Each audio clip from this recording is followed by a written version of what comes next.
সংকট উত্তরণের উপায়। কুরআন কোন ধরনের কিতাব? এটি কিভাবে অবতীর্ণ হল? এর সংকলন ও বিন্যাসের পদ্ধতি কি ছিল? এর বিষয়বস্তু ও আলোচ্য বিষয় কি? কোন বক্তব্য ও লক্ষ্যবিন্দুকে ঘিরে এর সমস্ত আলোচনা আবর্তিত হয়েছে? কোন কেন্দ্রীয় বিষয়বস্তুর সাথে এর অসংখ্য বিভিন্ন পর্যায়ের বিষয়াবলী সম্পর্কিত? নিজের বক্তব্য উপস্থাপন পদ্ধতি ও সপ্রমাণ করার জন্য এতে কোন ধরনের বর্ণনাধারা ও যুক্তিপ্রমাণ উপস্থাপন পদ্ধতি অবলম্বিত হয়েছে? এই প্রশ্নগুলোর এবং এই ধরনের আরও কিছু প্রয়োজনীয় প্রশ্নের সুস্পষ্ট জবাব যদি পাঠক শুরুতেই পেয়ে যান তাহলে তিনি বহুবিধ আশঙ্কা থেকে মুক্ত থাকতে পারেন। তার জন্য কুরআনের অর্থ অনুধাবন ও তার মধ্যে চিন্তাগবেষণা করার পথ প্রশস্ত হয়ে যেতে পারে। যে ব্যক্তি কুরআন মজিদে প্রচলিত গ্রন্থের ন্যায় রচনা বিন্যাসের সন্ধান করেন এবং এর পাতায় তার সাক্ষাৎ না পেয়ে চতুর্দিকে হাতড়াতে গিয়ে অস্থির হয়ে পড়েন, কুরআন সম্পর্কিত এই মৌলিক প্রশ্নগুলোর জবাব জানা না থাকাই তার মানসিক অস্থিরতার মূল কারণ। ধর্ম সম্পর্কিত একটি বই পড়তে যাচ্ছেন, এই ধারণা নিয়ে তিনি কুরআন পড়তে শুরু করেন। ধর্ম সম্পর্কিত এবং বই এ দুটোর ব্যাপারে তার মনে সাধারণত ধর্ম ও বই সম্পর্কিত প্রচলিত ধারণাই বিরাজ করতে থাকে। কিন্তু যখন সেখানে নিজের মানসিক ধ্যানধারণার সম্পূর্ণ বিপরীত একটি চিত্র তিনি দেখতে পান তখন তার কাছে সেটি সম্পূর্ণ অপরিচিত মনে হতে থাকে। আলোচ্য বিষয়ের মূল কথার নাগাল না পাওয়ার কারণে প্রতিটি বাক্যের মধ্যে তিনি এমনভাবে বিভ্রান্তের মতো ঘোরাফেরা করতে থাকেন যেন মনে হয় তিনি কোনো নতুন শহরের গলিপথে পথহারা এক নবাগত পথিক। এই পথহারার বিভ্রান্তি থেকে তিনি বাঁচতে পারেন যদি তাকে পূর্বাহ্নেই এ কথা বলে দেয়া হয় যে আপনি যে কিতাবটি পড়তে যাচ্ছেন সেটি বইপত্রের জগতে একটি সম্পূর্ণ স্বতন্ত্র ও অভিনব বই। এটির রচনাপদ্ধতিও স্বাতন্ত্র ও বৈশিষ্ট্যমণ্ডিত। বিষয়বস্তু, বক্তব্য, বিষয় ও আলোচনা বিন্যাসের দিক দিয়েও এখানে সম্পূর্ণ অভিনব পদ্ধতি অবলম্বিত হয়েছে।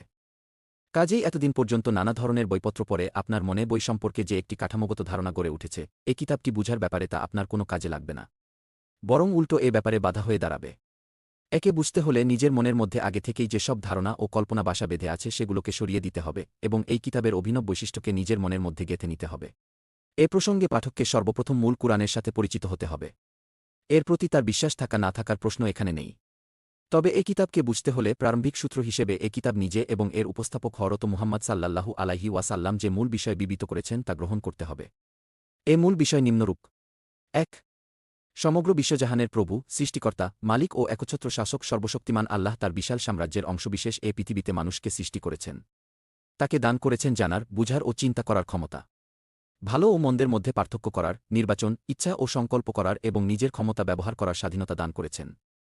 এক কথায় মানুষকে এক ধরনের স্বাধীনতা, অটোনমি দান করে তাকে দুনিয়ায় নিজের খলিফা বা প্রতিনিধি পদে অভিষিক্ত করেছেন। ২. মানুষকে এই পদে নিযুক্ত করার সময় বিশ্বজাহানের প্রভু সর্বশক্তিমান আল্লাহ মানুষের মনে একথা দুই বদ্ধমূল করে দিয়েছিলেন: আমিই তোমাদের এবং সমগ্র বিশ্ব সৃষ্টির একমাত্র মালিক, মাবুদ ও প্রভু। আমার এই সাম্রাজ্যে তোমরা স্বাধীন স্বেচ্ছাচারী নও, কারোর অধীনও নও এবং আমার ছাড়া আর কারোর তোমাদের বন্দেগী, পূজা ও আনুগত্য লাভের অধিকারও নেই। দুনিয়ার এই জীবনে তোমাদেরকে কিছু স্বাধীন ক্ষমতা ইখতিয়ার দিয়ে পাঠানো হয়েছে। এটি আসলে তোমাদের জন্য পরীক্ষাকাল। এই পরীক্ষা শেষ হয়ে গেলে তোমাদের আমার কাছে ফিরে আসতে হবে। তোমাদের কাজগুলো যাচাই বাছাই করে আমি সিদ্ধান্ত নেব তোমাদের মধ্য থেকে কে সফল হল এবং কে হল ব্যর্থ। তোমাদের জন্য সঠিক কর্মনীতি একটিই, তোমরা আমাকে মেনে নেবে তোমাদের একমাত্র মাবুদ ও শাসক হিসেবে। আমি তোমাদের জন্য যে বিধান পাঠাবো সেই অনুযায়ী তোমরা দুনিয়ায় কাজ করবে।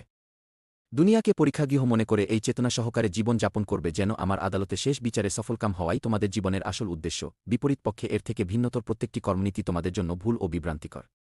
প্রথম কর্মনীতিটি গ্রহণ করলে, যেটি গ্রহণ করার স্বাধীন ক্ষমতা তোমাদের দেয়া হয়েছে, তোমরা দুনিয়ায় শান্তি, নিরাপত্তা ও নিশ্চিন্ততা লাভ করবে।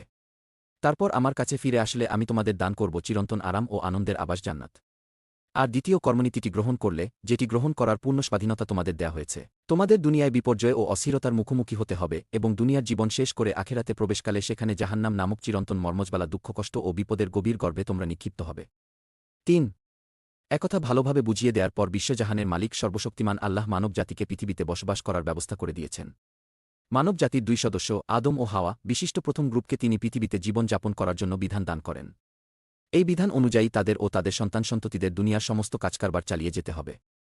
মানুষের এই প্রাথমিক বংশধররা মূর্খতা, অজ্ঞতা ও অন্ধকারের মধ্যে সৃষ্ট হননি। আল্লাহ পৃথিবীতে তাদের জীবনের সূচনা করেন সম্পূর্ণ আলোর মধ্যে। তারা সত্যকে জানতেন। তাদেরকে জীবন বিধান দেয়া হয়েছিল। আল্লাহর অনুগত্য অর্থাৎ ইসলাম ছিল তাদের জীবন পদ্ধতি। তারা তাদের সন্তানদেরও আল্লাহর অনুগত বান্দা, মুসলিম হিসাবে জীবন যাপন করার কথা শিখিয়ে গেছেন। কিন্তু পরবর্তীকালে শত শত বছরের জীবনাচরণে মানুষ ধীরে ধীরে এই সঠিক জীবন পদ্ধতি অর্থাৎ দিন থেকে দূরে সরে গিয়ে বিভিন্ন ধরনের ভুল কর্মনীতি অবলম্বন করেছে। গাফলতির ঘুমে আচ্ছন্ন হয়ে তারা একসময় এই সঠিক জীবন পদ্ধতি হারিয়ে ফেলেছে। আবার শয়তানি প্ররোচনায় একে বিকৃত করেছে। তারা পৃথিবী ও আকাশের মানবিক ও অমানবিক এবং কাল্পনিক ও বস্তুগত বিভিন্ন সত্তাকে আল্লাহর সাথে তার কাজ কারবারে শরিক করেছে। আল্লাহ প্রদত্ত যথার্থ জ্ঞানের আল ইলম মধ্যে বিভিন্ন প্রকার কল্পনা, ভাববাদ, মনোগ্রা মতবাদ ও দর্শনের মিশ্রণ ঘটিয়ে তারা অসংখ্য ধর্মের সৃষ্টি করেছে। তারা আল্লাহর নির্ধারিত ন্যায়নিষ্ঠ ও ভারসাম্যপূর্ণ নৈতিক ও সাংস্কৃতিক নীতি, শরিয়াত, পরিহার বা বিকৃত করে নিজেদের প্রবৃত্তি, স্বার্থ ও ঝোঁকপ্রবণতা অনুযায়ী জীবনযাপনের জন্য নিজেরাই এমন বিধান তৈরি করেছে যার ফলে আল্লাহর এই জমিন জুলুম নিপীড়নে ভরে গেছে। ৪ আল্লাহ যদি তার স্রষ্টাসুলভ ক্ষমতা প্রয়োগ করে বিপদকামী মানুষদেরকে জোরপূর্বক সঠিক কর্মনীতি ও জীবনধারার দিকে ঘুরিয়ে দিতেন তাহলে সেটি হতো মানুষকে আল্লাহ প্রদত্ত সীমিত স্বাধীনতা দান নীতির পরিপন্থী। আবার এ ধরনের বিদ্রোহ দেখা দেয়ার সাথে সাথেই তিনি যদি মানুষকে ধ্বংস করে দিতেন তাহলে সেটি হতো সমগ্র মানব জাতিকে পৃথিবীতে কাজ করার জন্য তিনি যে সময় ও সুযোগ নির্ধারণ করে দিয়েছেন তার সাথে অসামঞ্জস্যশীল। সৃষ্টির প্রথম দিন থেকে তিনি যে দায়িত্বটি গ্রহণ করেছিলেন সেটি ছিল এই যে মানুষের স্বাধীনতা অক্ষুণ্ণ রেখে কাজের মাঝখানে যেসব সুযোগ সুবিধে দেয়া হবে তার মধ্য দিয়েই তিনি তাকে পথনির্দেশনা দেওয়ার ব্যবস্থা করবেন। কাজেই নিজের উপর আরোপিত দায়িত্ব পালনের জন্য তিনি মানব জাতির মধ্য থেকে এমন একদল লোককে ব্যবহার করতে শুরু করেন যারা তার উপর ঈমান রাখতেন এবং তার সন্তুষ্টি অর্জনের লক্ষ্যে তার নির্দেশ অনুযায়ী কাজ করে যেতেন। এদেরকে তিনি করেন নিজের প্রতিনিধি। এদের কাছে পাঠান নিজের অলঙ্ঘনীয় বাণী, যথার্থ সত্য জ্ঞান ও জীবনযাপনের সঠিক বিধান এদেরকে দান করে তিনি বনি আদমকে ভুল পথ থেকে এই সহজ সত্য পথের দিকে ফিরে আসার দাওয়াত দেওয়ার জন্য এদেরকে নিযুক্ত করেন। ৫ এরা ছিলেন আল্লাহর নবী। বিভিন্ন দেশে ও বিভিন্ন জাতির মধ্যে আল্লাহ তার নবী পাঠাতে থাকেন। হাজার হাজার বছর থেকে তাদের আগমনের এ সিলসিলা বা ধারাবাহিকতা চলতে থাকে। তাদের সংখ্যা ছিল হাজার হাজার। তারা সবাই একই দিনের তথা জীবন পদ্ধতির অনুসারী ছিলেন। অর্থাৎ সৃষ্টির প্রথম দিন থেকেই মানুষকে যে সঠিক কর্মনীতির সাথে পরিচিত করানো হয়েছিল তারা সবাই ছিলেন তারই অনুসারী। তারা সবাই ছিলেন একই হেদায়েতের প্রতি অনুগত। অর্থাৎ প্রথম দিন থেকেই মানুষের জন্য নৈতিকতা ও সমাজ সংস্কৃতির যে চিরন্তন নীতি নির্ধারণ করা হয়েছিল তারা ছিলেন তারই প্রতি অনুগত। তাদের সবার একই মিশন ছিল, অর্থাৎ তারা নিজেদের বংশধর, গোত্র ও জাতিকে এই দিন ও হেদায়েতের দিকে আহ্বান জানান। তারপর যারা এই আহ্বান গ্রহণ করে তাদেরকে সংগঠিত করে এমন একটি উম্মাতে পরিণত করেন যারা নিজেরা হন আল্লাহর আইনের অনুগত এবং দুনিয়ায় আল্লাহর আইনের আনুগত্য কায়েম করার এবং তার আইনের বিরুদ্ধাচরণ প্রবণতা প্রতিরোধ করার জন্য প্রচেষ্টা ও সংগ্রাম চালাতে থাকেন।